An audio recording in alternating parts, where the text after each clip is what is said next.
Saudara pengacara majlis, sahabat saya Profesor Datuk Dr. Razak, apabila Yang Berhormat Perdana Menteri meletakkan saya sebagai pengurusi TVET Malaysia, saya tidak mempunyai langsung perlatar belakangan mengenai TVET ini. Langsung tidak ada. Tapi apabila saya meneliti, terdapat 12 kementerian yang terlibat dalam melaksanakan dasar TVET ini dengan jumlah perbelanjaan 6.8 bilion ringgit. Saya bertanya pada diri saya, apa kesan selama ini apabila perbelanjaan yang begitu banyak dan 12 kementerian terlibat? Apa kesannya? Berapa banyak outcomes berbanding dengan output daripada TVET? Output yang diperlihatkan terdapat 1,344 institusi TVET di seluruh negara yang menelan belanja 6.8 bilion ini, tetapi berapa orang yang berjaya daripada institusi TVET ini yang telah dilahirkan? Maka apa yang dilakukan di bawah KKDW adalah contoh untuk Uni KL. Itu adalah sebuah universiti TVET. Jangan takut tak ada UPSR atau PMR atau SPM. Saya boleh terus masukkan untuk masters walaupun tidak ada. Itu adalah sebuah universiti TVET kerana kelulusan-kelulusan yang ada, latihan yang diperolehi melalui institusi TVET ini boleh digunakan sebagai kredit transfer untuk masuk ke kursus ijazah atau masters.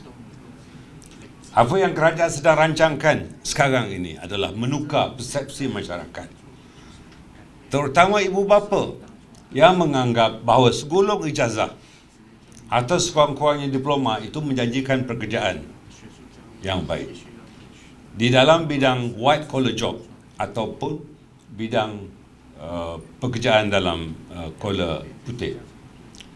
Masyarakat antarabangsa, sebagaimana hajat untuk mengantarabangsakan TVET ini, itu adalah satu langkah yang betul. Saya tidak layak jadi bapa TVET kalau saya tidak dapat menukar minda ibu bapa terutamanya untuk menukar daripada white collar job kepada blue collar job. Lihat, masuk sekejap ke heterogeni, tetapi sekarang siapa dia? Artinya, jangan menganggap TVET ini sebagai second chance. TVET mesti jadi pilihan utama untuk tenaga mahir di Malaysia. Kita lihat di bawah kepimpinan Yang Amat Berhormat Datuk Seri Anwar, apabila lebih daripada 100 bilion US dollars FDI, foreign direct investment, yang masuk ke Malaysia, anggaran pekerjaan yang akan dapat dilahirkan daripada sekarang hingga tahun 2030 ialah seramai 3.4 juta pekerjaan. 70% daripada pekerjaan itu adalah mereka yang memerlukan kelulusan dan kemahiran dalam bidang TVET. Kalau kita tidak menyediakan daripada sekarang, hanya menyediakan kursus-kursus dalam bidang akademik mengikut peraturan dan tata cara akademik, maka kita tidak dapat memenuhi bahawa negara mempunyai tenaga berketerampilan atau berkemahiran. Maka marilah sama-sama untuk belia mahir ini. Di bawah Dr. Razak, di bawah Saudara Mazir, di bawah Abedi, bawah YB Zaidi dan lain-lain. Ini semua pemimpin belia. Kita ketepikan perbezaan-perbezaan yang ada, warna-warna yang ada pada kita. Mari kita sesama menghidupkan pendidikan TVET di negara kita ini sebagai pilihan utama. Hari ini saya ingin juga mengumumkan supaya diwujudkan China Malaysia Institute. Dia bermula pada hari ini. Yang akan saya saksikan bukan sekadar Memorandum of Understanding, perjanjian persefahaman. Saya tak mahu. Saya tidak mahu jadi Memorandum of Misunderstanding. Ia mesti Memorandum of Agreement. Ia wajib dilaksanakan dan saya dukung. Dr. Razak, Profesor Razak memberitahu saya ada sebuah bangunan yang telah menjadi Gajah Putih di Johor,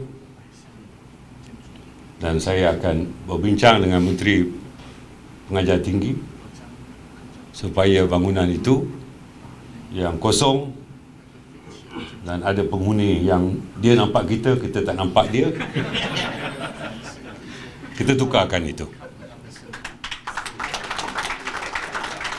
dan kita memanfaatkannya. InsyaAllah akan menjadi salah sebuah pusat TVET di negara kita, insyaAllah. Ini azam saya. Dan saya telah juga memindahkan Sekretariat TVET negara daripada KPT, Kementerian Pengajar Tinggi, telah diarahkan untuk pindah ke Kementerian Sumber Manusia. Tetapi saya telah mendapat kelulusan kabinet untuk memindahkan Sekretariat TVET negara ini, Sekretariat, ke Pejabat Timbalan Perdana Menteri.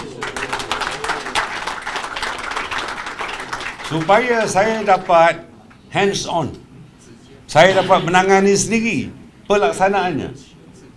Dan saya telah bertemu dengan 10 pegawai dalam sekretariat ini. Daripada 10, 9 semua engineers. Dalam pelbagai bidang. Bukan hanya civil, dalam bidang electrical, di dalam bidang communication dan sebagainya. Dan saya telah mengarahkan mereka. Selama ini rupanya tidak ada dasar TVET negara. Tidak ada dasar. Saya telah mengarahkan mereka untuk menyediakan dasar TVET negara, dan saya akan bentangkan kepada kabinet, dan selepas kabinet meluluskannya, selewat-lewatnya pada minggu pertama bulan Februari, Yang Amat Berhormat Perdana Menteri akan melancarkan dasar TVET negara. Yang penting bukan hanya dasar, tetapi penyelarasan pelaksanaan.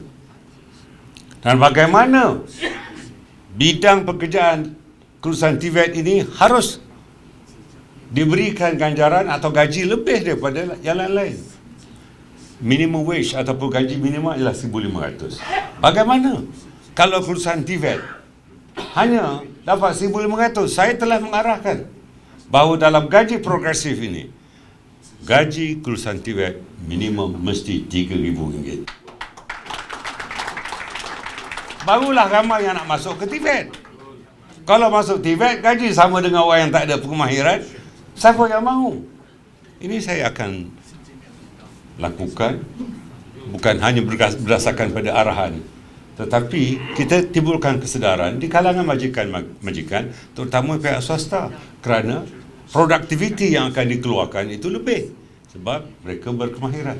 The RM3,000 minimum wage that you have requested for TVET graduates, are you willing to go through that process?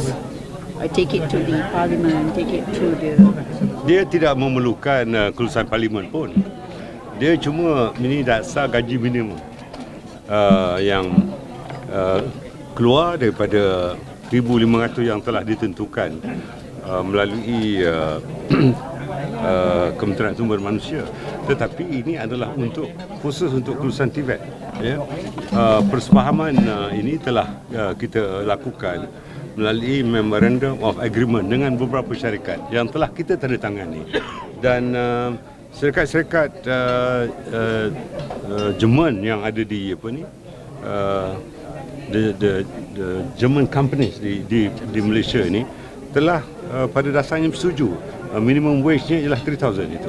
Jadi kalau syarikat Jerman boleh, Saya fikir syarikat lain pun boleh buat sebab mereka ini adalah skill workers. Ya. Bila ada skill workers, dia boleh mewujudkan produktiviti yang lebih tinggi. Dan ini akan memberikan keuntungan kepada syarikat-syarikat itu, dan saya fikir walaupun ini bukan dasar baharu, tetapi ianya boleh dijadikan dasar bukan melalui MBF, Malaysian